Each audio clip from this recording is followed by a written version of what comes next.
இங்க இருக்கிற மக்களுக்கு குடிக்க தண்ணி இல்லாம தவிக்கிறாங்க.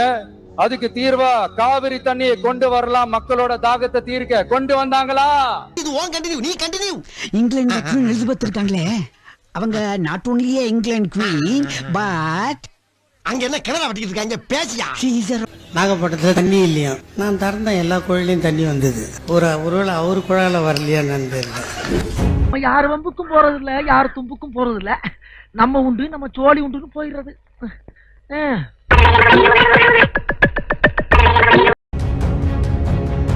நான் கரெக்டா அந்த ஊருக்கு போறதுக்கு முன்னாடி அந்த ஏரியாலயே அந்த பவர் கட்டு. ஒக்கால ஓழி கரண்ட் நாங்க கட் பண்ணாம இருந்தா 1000 பேர் செத்து இருப்பாண்டா. எல்லாம் குரங்குக்கு பிறந்தவனுங்க. இவன் என்ன குரங்க விட மோசமா தவறா? இதெல்லாம் குரங்கு பாத்துச்சுன்னா அவமானத்துல சூசைட் பண்ணி தொலைஞ்சிருமே. அப்புறம் நான் திருச்சிக்கு போய் நான் பேச ஆரம்பிச்சதுக்கு அப்புறம் அந்த ஸ்பீக்கருக்கு போற அந்த வயரு கட்டு. ஏப்பே விடாம பேசுற பார்த்தா ஒரே டயலாக தான் ஊருக்குள்ள சொல்லி தெரியற போல இருக்கு. சரி இப்ப என்னடா வேணும் உனக்கு?